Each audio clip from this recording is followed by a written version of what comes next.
on, you know, what this dive composition does. Blank still did the most damage in that fight. Yeah, right? Like, this Rumble is ridiculous. A 0-2 Rumble, by the way. Just doing way too much damage, as we might actually get a damage graph on our screen at some point, and we'll probably be able to see just how much work he's been able to do. And you mentioned how valuable these Mountain Drakes are going to be. If fight after fight like this goes the way of KT, it's only going to get better. However, I feel like there is still a clock against KT, right? I think that Showmaker is going to hit critical mass. I think that Khan being able to turn the lights off does give them a lot of utility options moving later into the game. And if Ghost gets too big, then he just ults onto Noah and Noah dies. So it's still about KT continuing this movement forward. I'm happy to see the development of teams like KT though, because there's something that I personally like to call the Afrika timer, which is like 20-25 minutes when yeah. our bottom teams start to fall apart against the good teams, right? And Delmon Kia can still win this game, and I'd still be perfectly happy with what KT show us here, because I'm seeing super aggressive but still measured play from Dove and Doran. I'm seeing Noah and Harp find that synergy that they've been lacking for quite a while, honestly. And overall, KT showing that they know how to play the team composition. The one more combo is always going to remain terrifying, as I'm pretty sure. No, it was Kenny. No. Kenny managed to take it.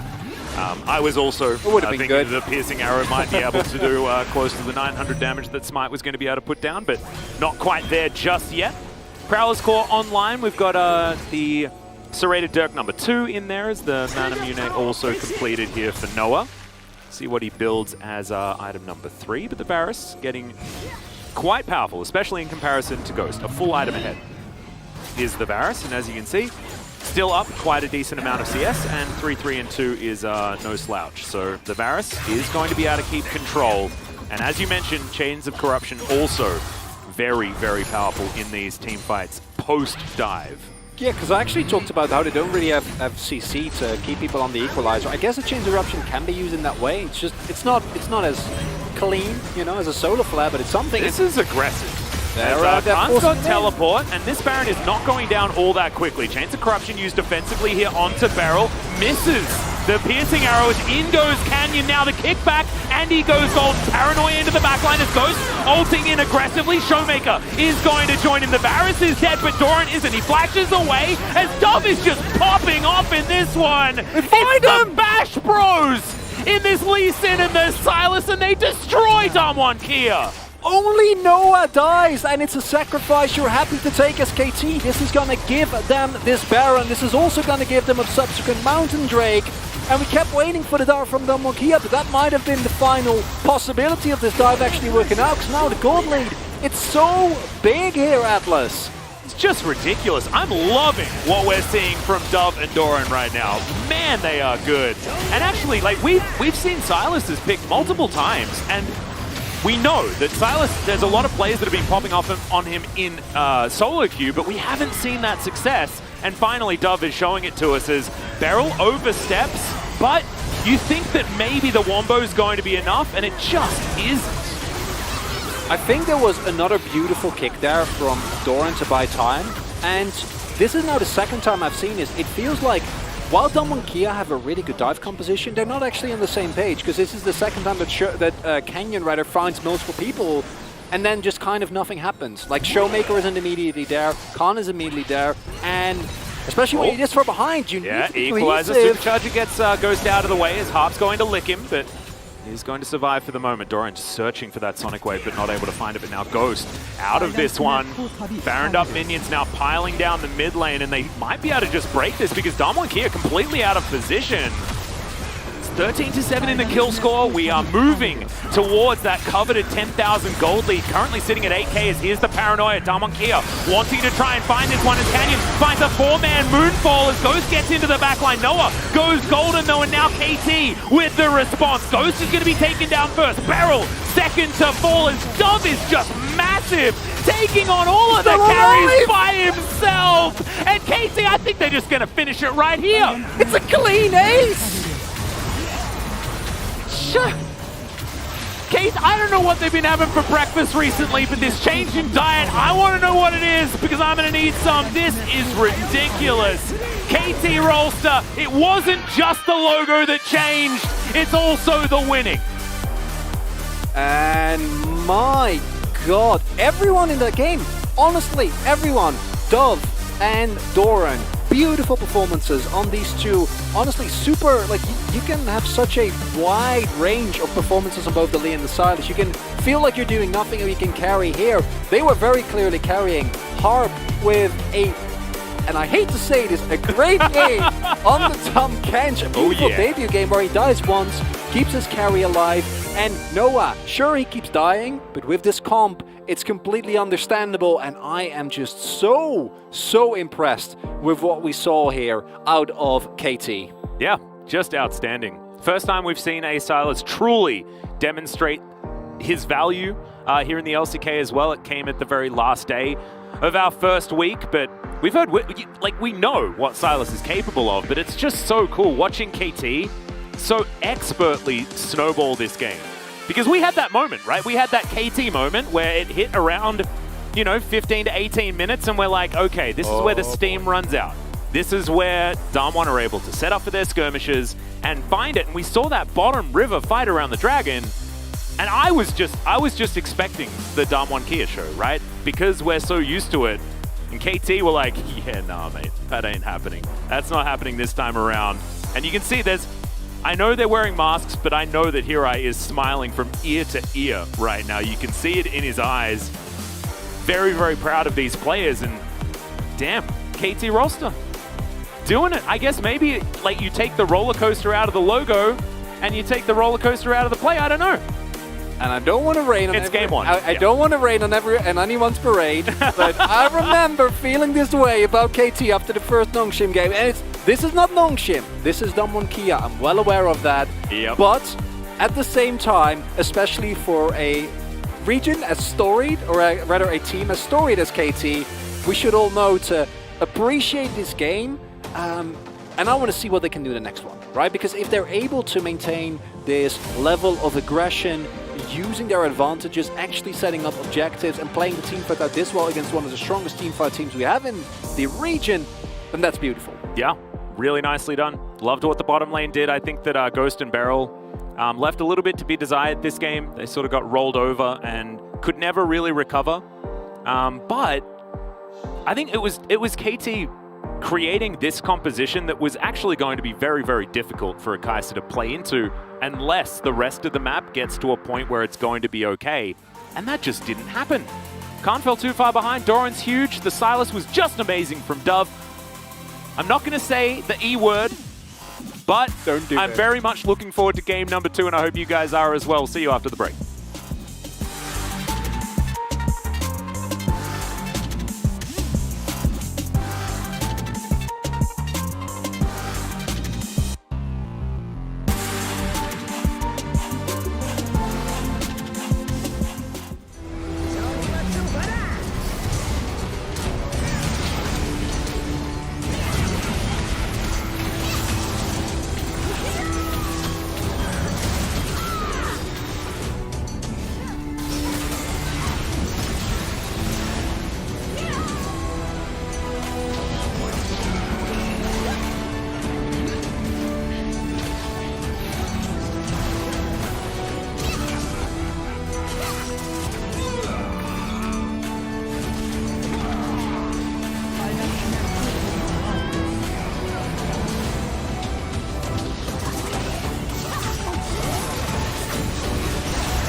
먹고 바로스 맞아 카이사 아칼리 카이사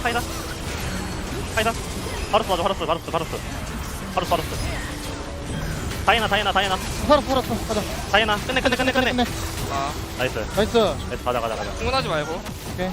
천천히. 단판 생각해 잘했다. 카운터죠. 나이스 바텀 근데 초반에 너무 나쁘지 않게 풀려 너무 생각보다 좀 많이 차이 나는데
Hello and welcome back everyone to the LCK Analyst Desk. I'm Subin, joined by Pittori and Kuro.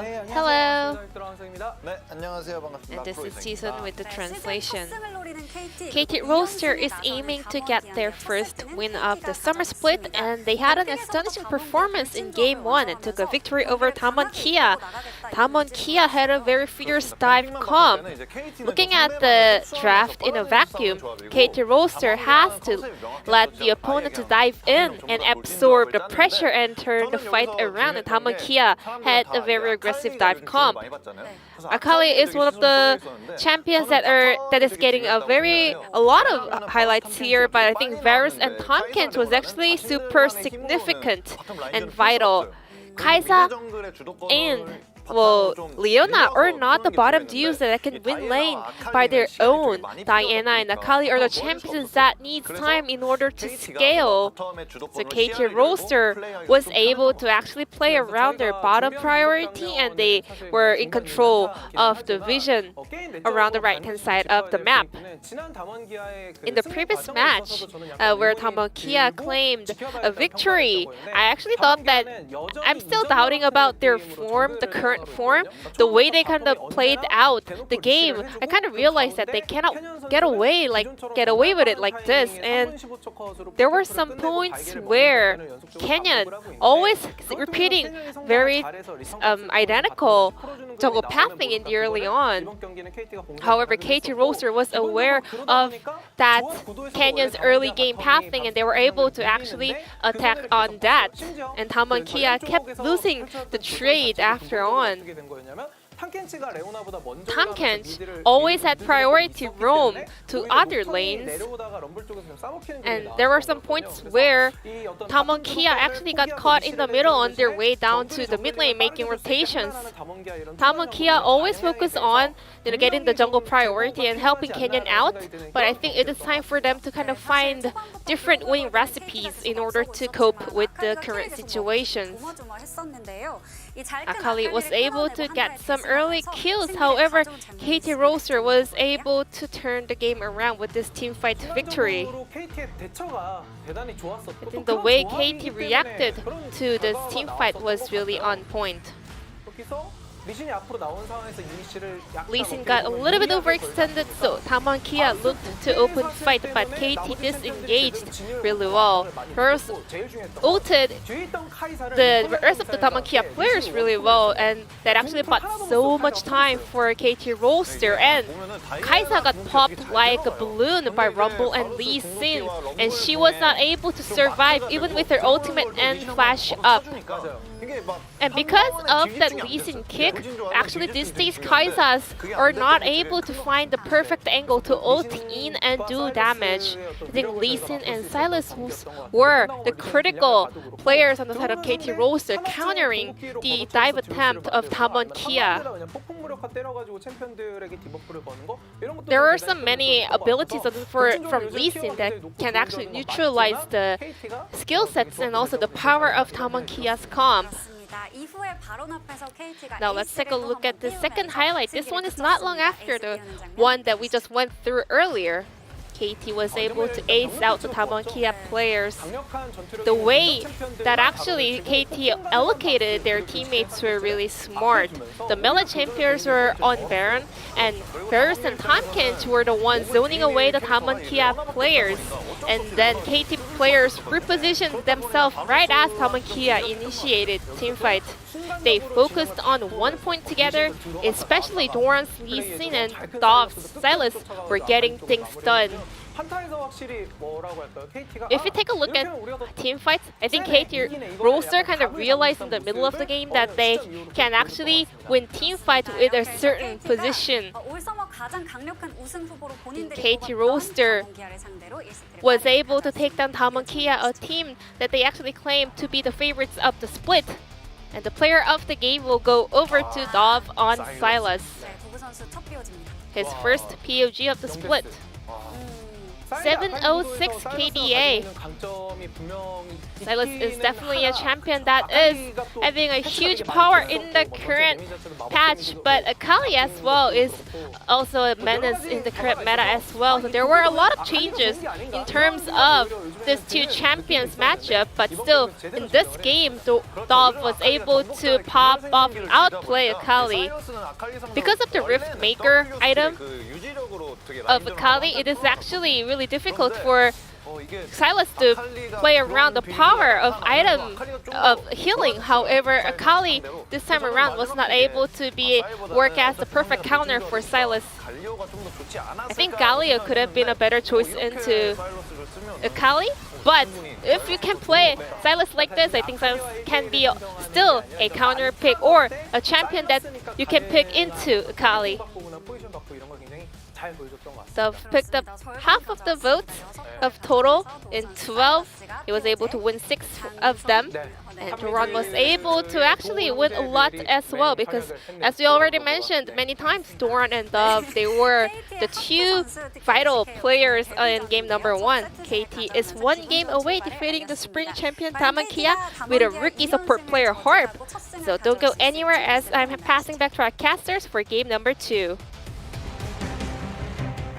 Thank you so much, Jisun, as per usual, for the exemplary translation of the analyst desk. And yes, we are back for game number 2. Now, I want to temper some expectations here just quickly. Can I do that just for a sec? Rule 1 of KT Club. Yes, don't say that. Don't say that word.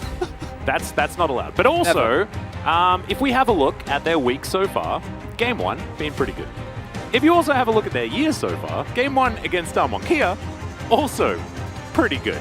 They've won game 1 against Damwon Kia both times these teams have met, and yeah, things went downhill pretty drastically after that point, both times around. In fact, the last time these two teams met, it was the 38-minute game, and KT were able to pull it out in the end.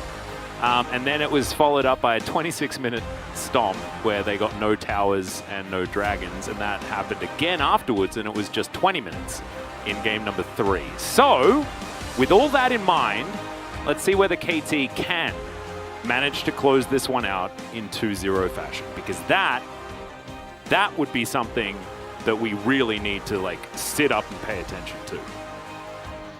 Already, I think if you're not Damwon Kia and you're even if what you the situation that you sketch happens, even if they get stomped 2 games in a row now, I still think as any other team that isn't Damwon Kia, you're looking differently at this KT team. Yeah. Right? Next time you face them, you're going, oh, we actually need to really be on our top form here. And I think that is a transition that I did not expect, because by the end, even though they didn't end as low as Afrika, Fred Brion, I thought that KT was looking the worst out of any team.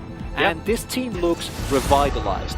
And something that you said that I was really happy about, it didn't feel like it was Damwon Kia throwing, it felt like it was KT winning. And that's not always the case when we see Damwon Kia lose, right? Like, we keep talking about, we keep going back to it, and the impact by Barrel and Ghost wasn't really felt in this game, but it wasn't like they were chain dying 2v2 over and over again, which we've also seen them do in a match against T1, right? So it is actually just KT playing around the pressure, respecting the dive potential that Damwon Kia brought, and I'm very happy to see that Lee Sin ban, because I do not want to see Doran get that again, because how does it take this long to find Karma? Oh my goodness, they didn't even manage to find it. It's just going to be Rumble banned away here. I think if you don't ban Rumble, Damwon, you pick Karma every day. And I guess, you know, Karma does do a bit of a number against Rumble anyway, so you don't want to pick it at the same time. So I guess that's okay, but I hope KT have got a plan, because Karma is just really, really good. It's the blue side buff, right? Where if you don't ban Rumble, they're going to first lock Karma, and you don't want to lock Rumble. But if you ban Karma, then they'll first lock Rumble. Yeah, it's like a skewed rock, paper, scissors. Yeah, you just lose. Yeah, you just lose.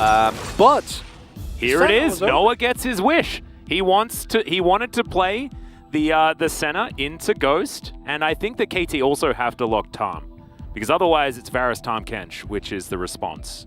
Theoretically, assuming the Karma is not going to be going into the support position, but it's not what they're going to decide to do here, as the jungle is going to be the priority. 4 seconds on Blank's choice, and it is going to be the Udyr. We've seen Udyr be very, very popular around the world, continuing to just do his Udyr things.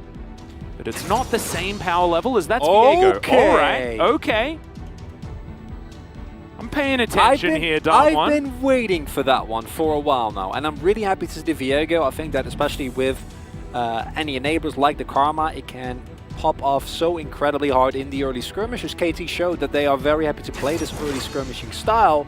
And while I don't love the Varus, and if it is going to be a Karma, I would much rather see it on Showmaker and Khan, just putting that out there yet again. Because obviously this Karma can go into side lanes for support, Viego can go into the jungle or in solo lanes, although Viego top is really not something I'd prefer to see. But that doesn't mean the Kench stay open here, and I do think that the while in team fights, the Varus Karma lane isn't necessarily great, what Karma does really well is just make Tahm Kench's lives really uncomfortable because you will be shoved down the lane. And it's what we saw Hanwha Live do, right, with the Caitlyn composition. And sure, it didn't get the victory in the very end, but it did prove to be a really, really strong composition in terms of the laning phase, as well as the pressure that Hanwha Live was able to generate thanks to that pick. And I think with the Varus Karma, you can do something similar. Obviously, the downside is that if KT finds some sort of backline dive, the Nocturne is still in the pool, although that was kind of a middling performance. But I feel like that was more a compositional thing, right? Where, as Damonkia, you had to go in at everyone. They didn't go in with everyone a couple of times, and then at that point you're like playing a Nocturne from behind, which is just the worst. This is a good read. The Aurelia gets banned, and then obviously the response is the Gnar ban. Looked like Khan was thinking about picking that one up. Nocturne's still available, still quite a few picks that are pretty high priority that are still up. As KT probably still looking for more of the AD variety, as that's Twisted Fate taken away from Dove. He could just go back, or he could just pick the Akali, which is still left available. I want to see a counter pick for top lane. I agree with you. Akali would be lovely here. I don't think it works as well with the team comp here, and that is like the one caveat that I have. I think the champion is super duper strong, and you also don't have the risk of the Varus getting eaten by Tahm Kench, because psych, you have Tahm Kench. But with the Udyr, the Senna, I feel like this is leaning more towards a traditional front-to-back, like teamfight style composition now.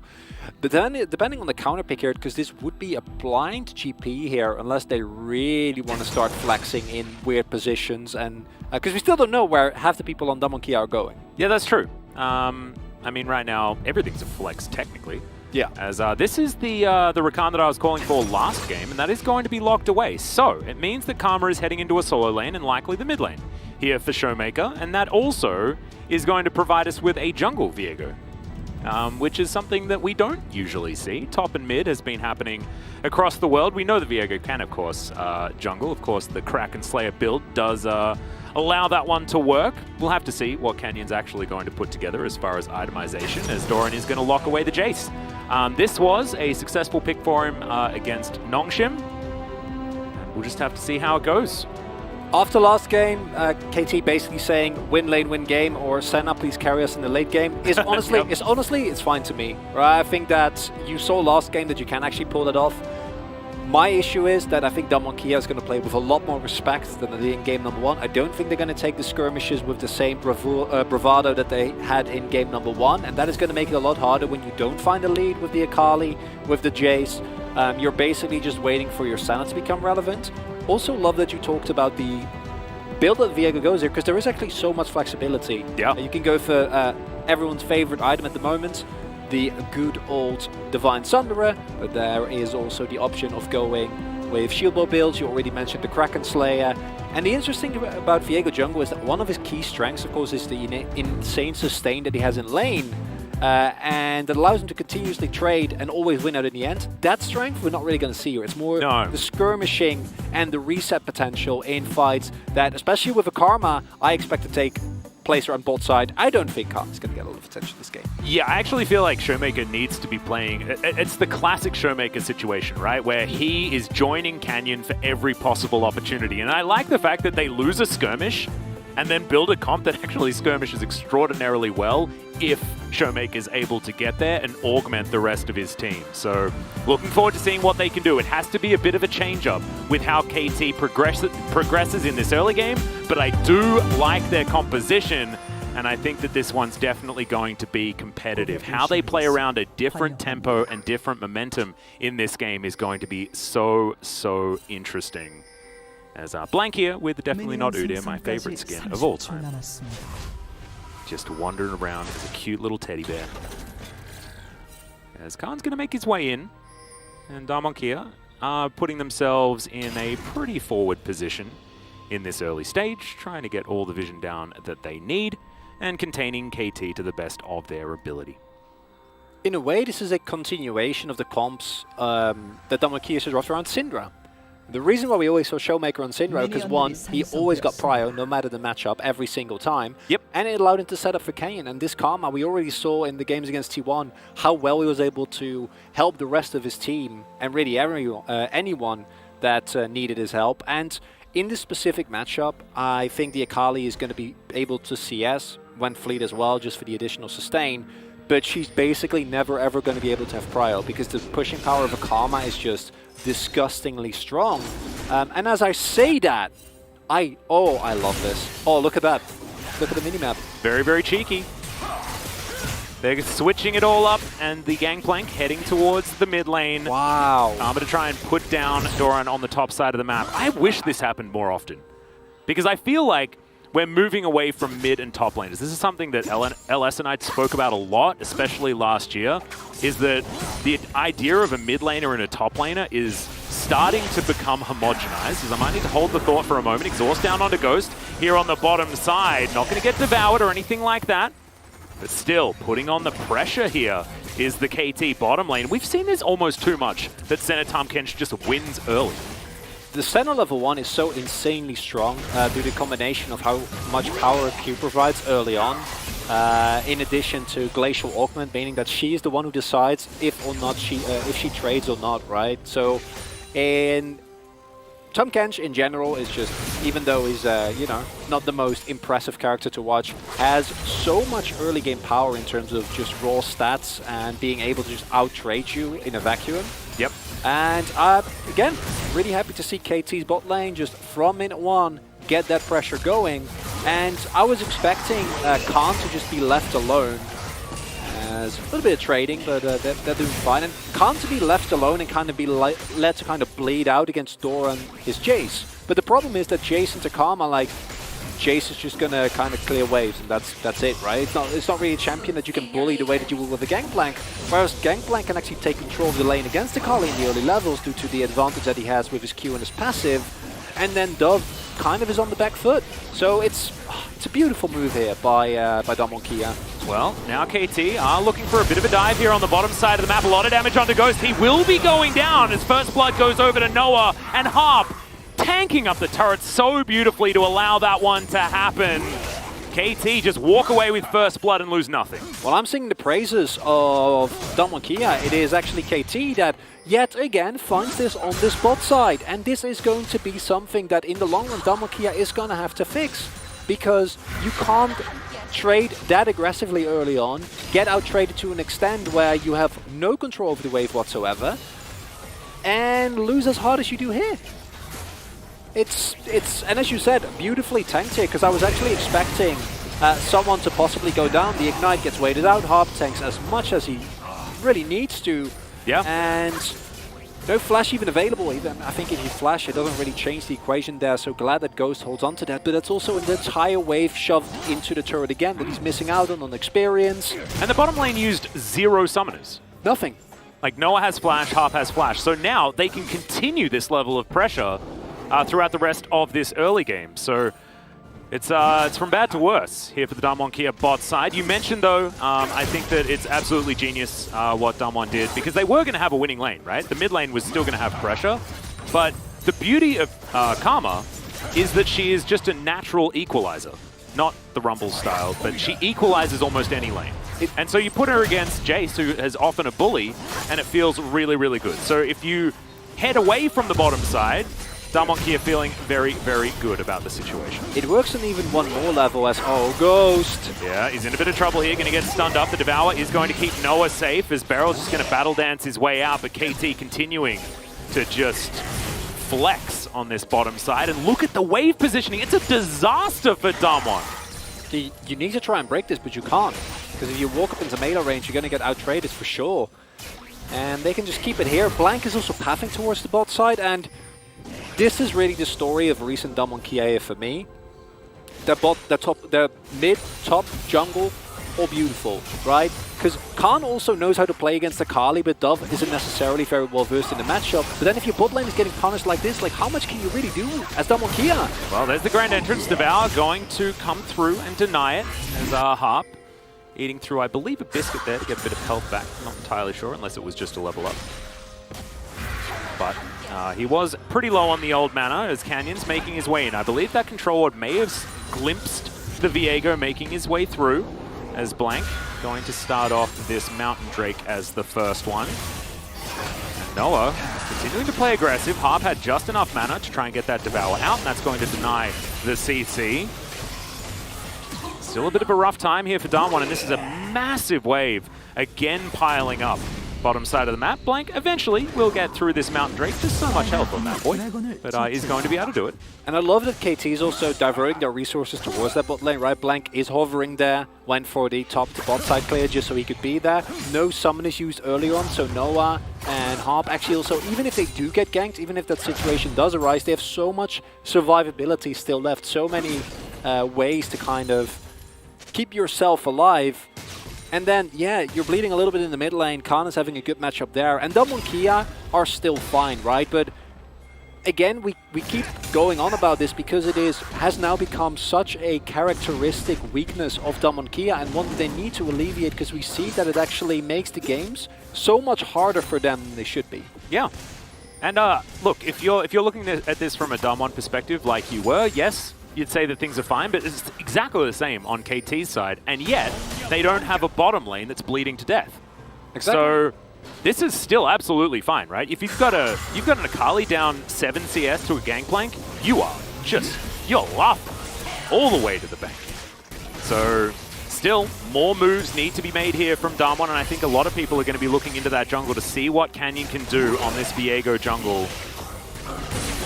Certainly a very flexible champion, a lot of volatility in the way these resets will be coming through with the Heartbreaker in the later stages, things like that. However, nothing has happened just yet, as now Khan possibly in trouble here, as there's the first portion of the ultimate.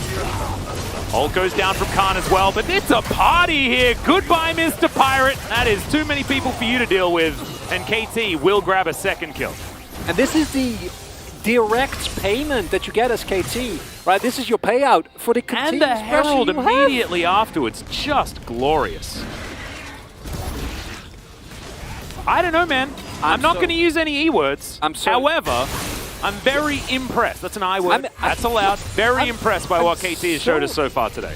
Yeah, it's beautiful. And again, it serves to highlight the issue that we've had with Damwon Kia ever since MSI, really. And gonna go in here. What can Canyon do? It is going to be Showmaker that steals away the Herald. Beryl is going to be taken down, so they at least get that one back. Goes pre-hitting, but otherwise not going to be able to find too much more. So KT lose out on the Herald.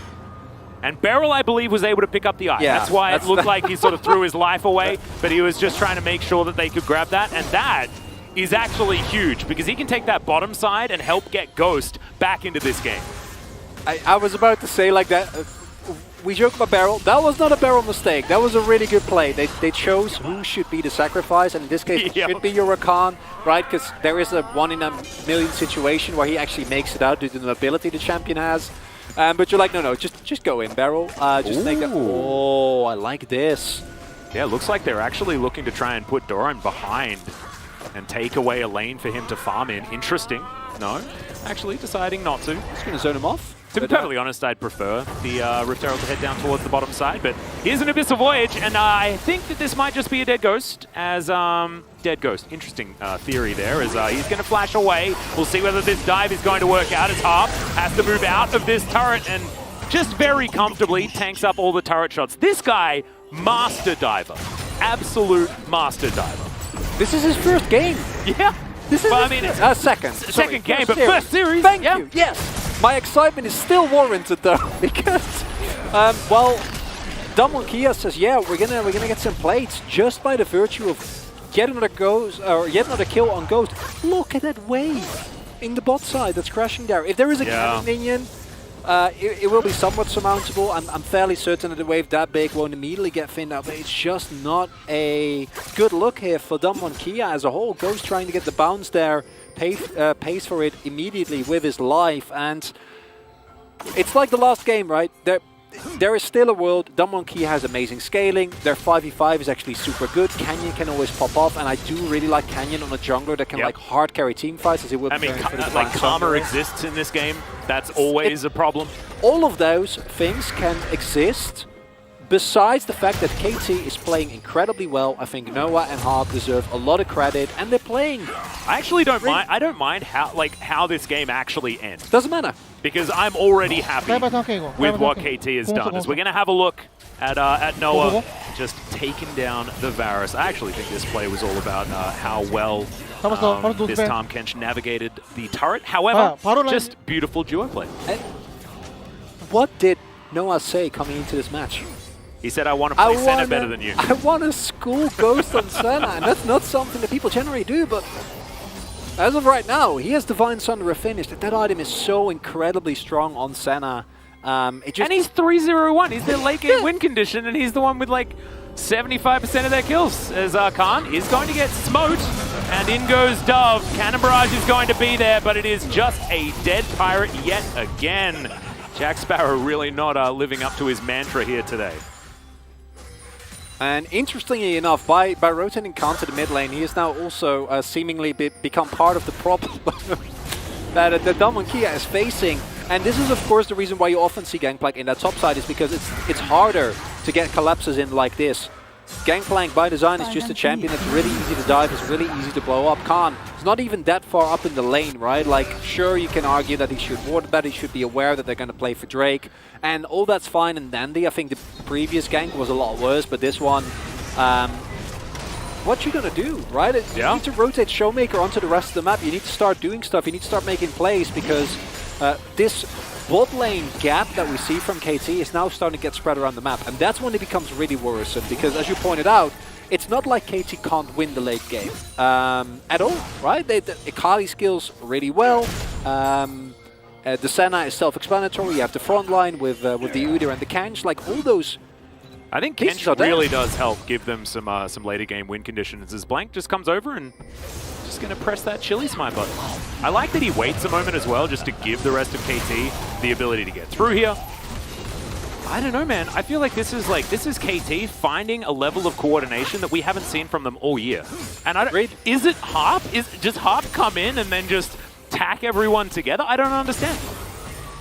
It's a really good question, and I wouldn't be able to tell you the answer, but this is an incredible debut, and it's a support player. He's playing Tom Kench, so like you feel like, again, it's like, how much we see of Harp on like an actual engage support, right, where his punish potential is even more prevalent, and Damwon Kia, you can't leave a Varus alone in this lane. Like, even if they're not ahead, which they very clearly are, you're not allowed to. You're paying for it very, very aggressively as... Yeah, Showmaker looking for something here, as the Shock Blast is going to be empowered and then miss.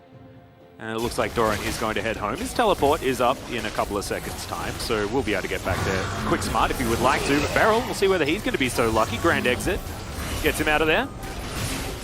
And KT continuing to put on the pressure. Eclipse completed here by Doran. As Noah's going to get some upgrades on his support item. Spectral Sickle. Yeah. I don't know what the upgrade is called, to be completely honest. Spectral Hay Cutter? That would be, yeah, you know. It's like a bigger version. I just went for another word for sickle. I like it. That was my plan. Not sure whether it's a good move or not. I appreciate it. It's not Spectral Scythe, because I think that's, wait, I think that's an ability in Diablo 3. Never mind. We're going. Yeah, that's a wizard ability. At the different games the wizard melee ability there. So, yep, shout out to wizard players in Diablo 3. I was like, where did Spectral Scythe? I'm like, it can't be that, because that's already an ability, but not in this game. So maybe that could be a thing. But yeah, I don't know that one's particular name. Maybe that can be on my homework. I bet you don't even know all the mythic horn names. Huh? I don't. I make them up as I go, because that's way more fun. Although Syzygy is definitely a really cool one. Unfortunately, Doran not going to be able to get that one this game because Ornn is absent. Shirley, though, is not, and she's going to be collected. We'll see whether KT managed to stop Damwon from stealing this one away by Karma, and it looks like that is absolutely going to be possible. As the rest of Damwon Kia in this mid lane trying to get some push out. It looks like they're not going to be able to finish off this turret. So KT still with pretty firm control of this game, and doesn't feel like it, but I'm just noticing now that like this is perfect game pace. Yeah. Outside of one Herald, which isn't on the scoreboard at the top. So I don't know how much that counts, but I think it does probably count. But as far as the top scoreboard is concerned, perfect game. It's bad when the Senna that isn't farming has such a gold lead. Like not a you know, it's Senna, you get this, it's a gold lead. Yeah. Like that's really bad. And the Tahm Kench certainly extraordinarily far ahead. Also, yes. And that's a very early Flame Horizon, if ever I've seen. I'm not going to do it. I'm sorry. I know Twitch chat, you've been talking about it for a really long time. I don't even need to check. I just know. Yeah. Yeah. You had to do it too. Yeah, we did.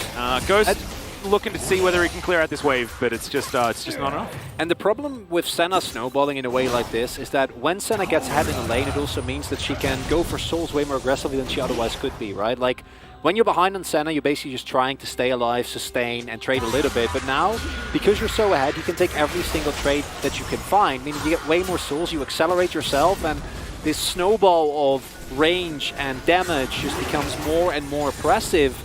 And Damonkia, one of the next skirmishes needs to go well. You need to start picking up some objectives, because otherwise I think you are just not going to find an angle back into this game. Yeah, it's so difficult. And especially now with lethality starting to get built up by Noah, his healing is going to be ridiculous in these 5v5s. There's Beryl getting chunked down. We've got some mist on the ground. KT still very happy. Shirley getting to work here on this outer turret in the mid lane, and the priority is just through the roof for KT. Blank just wandering around the river, having a swim, having a great time on this Udyr, and they can move over to this Ocean Drake whenever they would like and feel really happy about it. Showmaker gets the chains down, but KT just not worried about this whatsoever. It's a soul point. Yeah, exactly.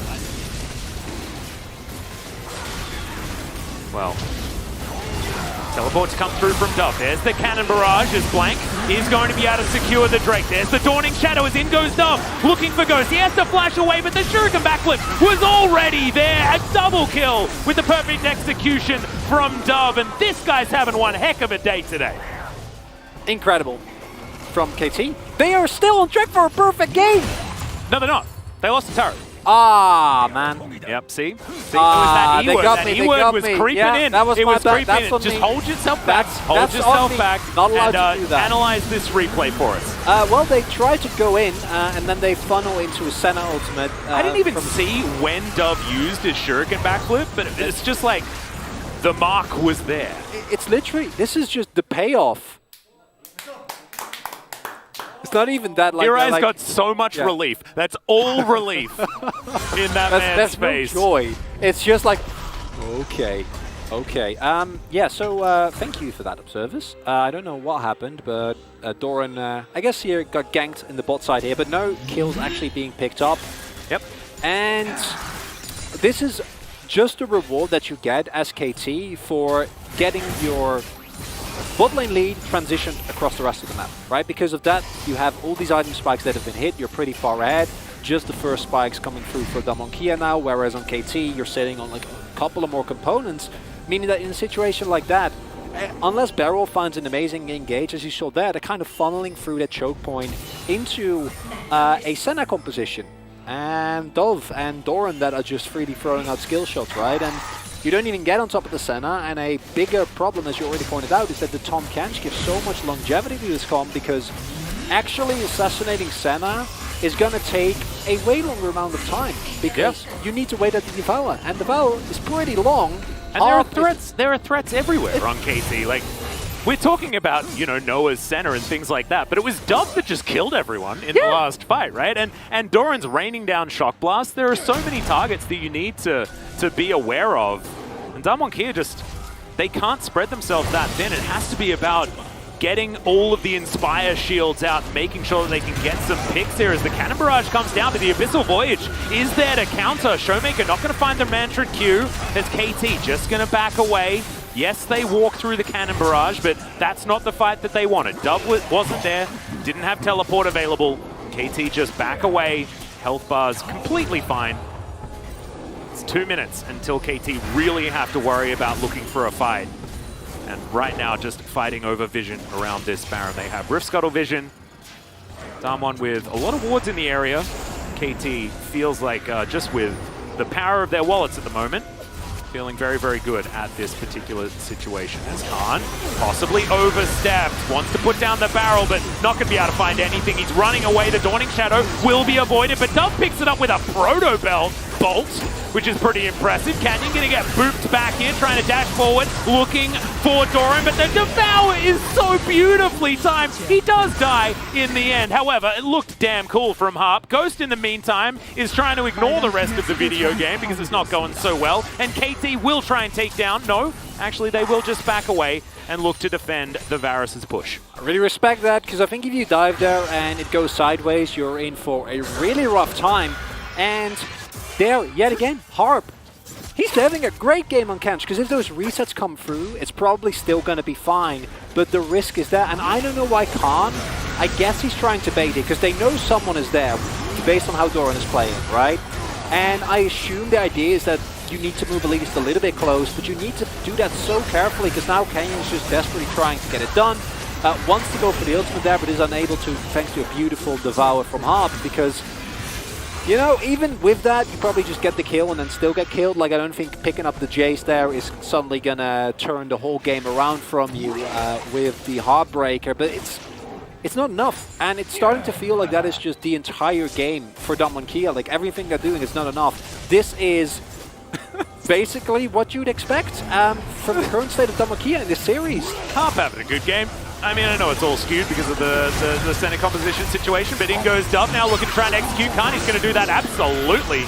As the Chains of Corruption used defensively in KT, 20 seconds, and that is Ocean Soul point. Damwon Kia without their gangplank. These piercing arrows need to connect from Ghost, and it's just not happening.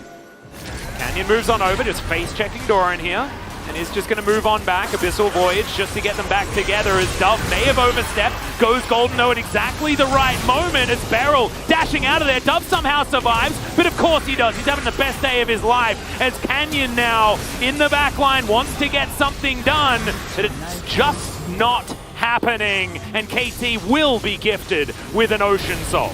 And yet again, it's a game where Damwon Kia, if you're not this far behind at this point, you probably clinch out that team fight. Maybe Kenyon starts resetting. Maybe you find your way back into this game. But they've given up so much. They've been outplayed throughout the entirety of this game. The Soul comes through. The Baron is sure to follow next. Noah is insanely big. No way you're getting through him. And it's starting to feel like KT is going to 2-0 Damwon Kia here. And it's not going to be Damwon Kia just randomly flopping. It's KT playing so damn well. Yeah, I mean, look, there has been, you know, a few things that Damwon Kia probably could have done better. This is definitely not their best performance, but I think we do need to focus on KT just being really, really good today. And it's Kong getting caught in an attempt to get enough barrel poke down and not actually getting anything out of it. Dove, maybe a little bit too enthusiastic with how well the entire day has been going for him. Can't really fault him for it. And this is the moment where if this isn't as big a lead as it is, I think Canyon is able to pick up that reset here and then go from there. But you can't, because Harp is there, right? Because they're ready. And these health bars, yes, they're kind of low. Canyon almost gets Noah, but it's just not enough. Let's have a look at Dove and how he got it done. Yeah. They make it look so easy as well. I like to just mudder, which just means all right. Easy peasy. Yeah. Very cool, calm, and collected. And he does it in his Dove voice as well, which is so deep and sultry. Very much like it. I need to remember the Korean guy that apparently everyone thinks Dove sounds like, but I've completely forgotten. So I apologize. We have a bunch of like really cool voices. Vista also has an amazing voice. Yeah, true. It's really, really good. I'm so impressed at what KT is doing here. And yes, of course, like I think this is honestly appropriate punishment for Damwon Kia. It has been a consistent problem of them that the bot lane has had a really rough time, and it is continuing here, and it's becoming a bigger and bigger problem, and something to fix as Beryl, I guess. Beryl's dead, yeah. Yeah, Beryl just dies. Not very much of an opportunity for play-by-play there. In fact, I was reading a message from Ji-sun, who just mentioned that it was Sun-gyun. And here's Cannon Barrage. And Noah keeping everyone alive. Harp just kiting this one out. Cannon Barrage was there, but it just doesn't do anything. And KT just stave off the attempted engage from Damwon Kia as if it was nothing. Noah is just a gigantic band-aid right now, just making sure that all of these boo-boos are absolutely fine. KT will be able to take down this inhibitor if they would like to. Damwon Kia trying to get themselves in a position where they can start off a fight, but it's just not happening. That shock blast, absolutely fantastic from Doran. KT, they will take what they want and leave.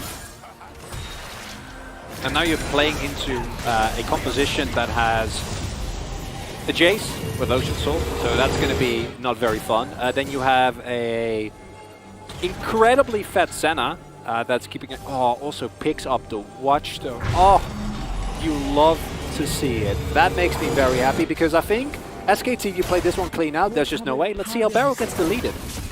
Yeah, it's a backflip landing, and It gets deleted. Yeah. I remember when that buff happened. I was like, this is it's a much cooler way of playing a card. I don't now agree. It seems completely I broken and not okay. I didn't agree at the time, and I'm wrong very often. You know, you give me a lot of flack for that, and that's fair. In this scenario, though, I was like, but that's actually not okay. No, and I think we now it collectively does add see- to the skill expression. It's fun. However, when everyone's really good at the champion, it feels real broken. As Doran looking for Canyon here, he's going to have to flash to get himself out of the way. Noah's going to turn up as well. And KT, they own this map right now. 2.5 minutes on the Baron, 2 minutes on the Elder Drake, which is going to be the important one. If KT get that, I think the game is just over.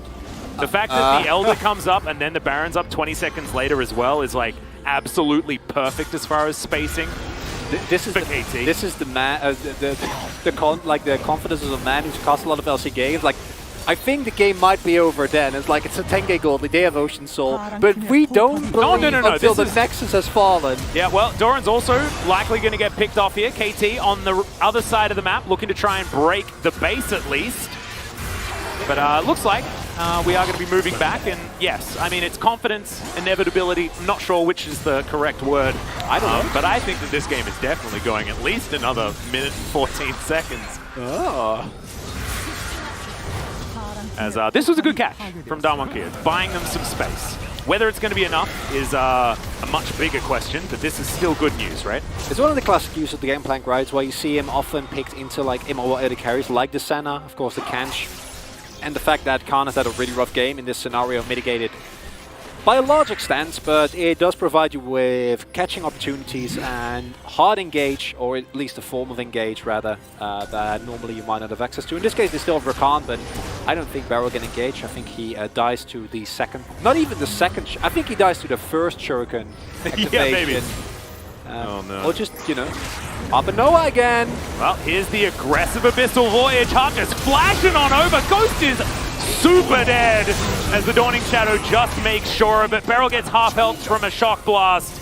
And KT, they get exactly what they want. Doran wanting even more, though. He's angry after they tried to take him down. Blank's there trying to tank up the turret, but Doran actually grabs the aggro. That is not what you want. The center is going to take down Canyon, and somehow Doran actually survived in amongst all of that, and I think that this game is over. Yes, the Elder Drake spawned, but I think that it's just not going to be taken here. Are you sure it's this game. over? I think it's not. I don't know. Yeah, I think no. I think it is. I think you're right. The second Nexus turret is going to be taken down. The Nexus will fall.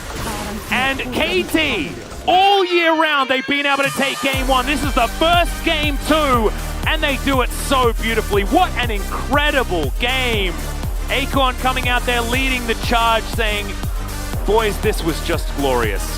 What an amazing series from KT. And look, I think everyone was expecting a 2-0 here for our first match. I was about to say. Not like this, my friend. A very happy Hero coming out to congratulate his players. I can't believe it. This is so anime, isn't it? Noah saying that in the opening video and then crushing Damwon Kia on Senna and doing it himself largely throughout this game. Yes, everyone played really well, but I think they couldn't have done it without such dominance from the bottom lane. That's payoff right there for the KD Rolster fan. It's like, everyone expected Damwon Kia to crush them.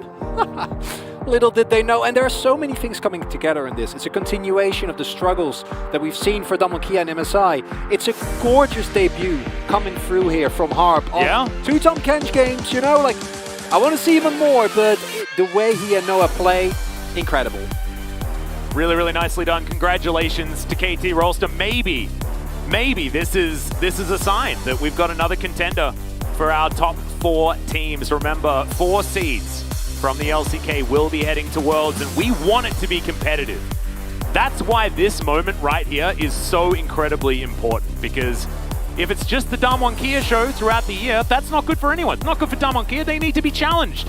This is definitely going to be a wake-up call for them, and it's a very happy Blank making his way back through. I want to mention the fact that Rumble Jungle being in the meta and Acorn being behind you is just a fantastic thing. Of course, back in his day, was a fantastic Rumble player himself, probably imparted some wisdom there. The mechanics. Oh yeah. I mean, Equalizer is an annoying ability to learn how to use, and junglers we've seen have been struggling with it across the world. I'm not being, it's not a Tom Kench mechanic situation. I'm like unironically, we've seen how many junglers struggle in Rumble, right? Like, it was just... And then Blank, like in his first game, we saw his Rumble absolutely fantastic. So I wanted to shout out Acorn for that one. And Dove and Doran, it's just like, Doran, literally the one catch was kind of troll, but outside of that, every single forward play that he made paid off so well in both of the games, and I'm happy that Damwon Kia is being challenged. I'm happy that we don't see them get away with games like they did in spring, and for the LCK as a whole,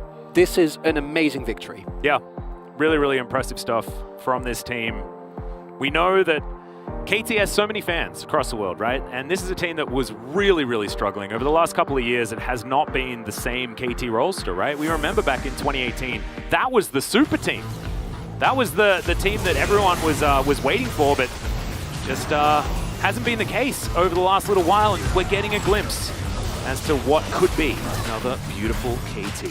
But this was some of the highlights, and it all started there on the bottom side of the map, a really beautifully executed dive. And it just all extended from there. We're on like pretty much perfect game pace outside of the fact that this Herald was stolen by Showmaker. That was the only blemish in the first 15 minutes for KT. And it's the bot lane, right? It's Noah and Harp that... these are the guys that played in challenges together. They had a pretty decent record, but then they come in and do it against... Sure, Ghost and Barrel have had a lot of criticism, but they're still a bot lane that... has literally won a world championship. And they were not the focal point, but they were still like of a level that if you're just a random player in Challenger, even with how good those players are, you should not be able to match. So then come in, play this confident, take Ghost Senna and school him on it.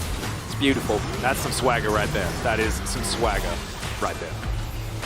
KT just, I'm a bit speechless because it's also KT, right? So you're not allowed to say a lot of things. There's a lot of things that are illegal when it comes to KT.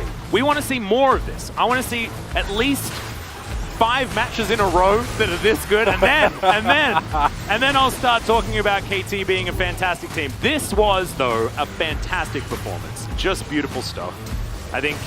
I don't know where your vote went for player of the game, but I wouldn't know really where to put it. I'd be tempted to give it to Harp. I think Noah had a fantastic game. I think Blank's positioning around the map was great, and I think Dove had another pop-off, but we're giving too many player of the games to Sally's. It's just no, that's all over the place. It's a principle. We don't give it to Carlos anymore. No, I gave it to do you want to spoil it? Because I wanted to give it to Harper, but that should already tell you. I think that's good. That's a level up for you though, because you're not giving it to Carmen. I would have given it to Harp because I think that actually he was. You already pointed out like the way he went those plays, and we don't know if it's Noah or Harp making those calls, right? But I see a new player come in, a player that Noah's played with before, and suddenly making proactive Tom Kench plays, right? That's the cool thing. That's what we were like. Should not be a thing. There were multiple player of the games that Carrier won on Tom Kench by playing this sort of style, right? Which is proactive Tom Kench, always ulting around the map and licking your opponents to death. Really beautiful stuff. You can see, look at that glorious damage graph. That is so even. Wow. If you get compared to Carrier in your debut series, that's pretty... Yeah, maybe I'm overdoing it, but you know what I mean. No, but like, I think that obviously we're not saying, but like just the fact that that is a thing that I think you can reasonably do is super exciting, and it makes us look at KT in a different way. And I think that if you're a Damwon Kia fan, you're like, this was inevitable. This was going to happen at some point. We knew the issues that we have, and this is what we are going to have to fix over the course of this split. Because Showmaker, you can look at a Karma performance and you're like, well, he didn't really do anything. Like, I don't think he could have done anything in that game. Yeah. Nothing. I liked their lane swap.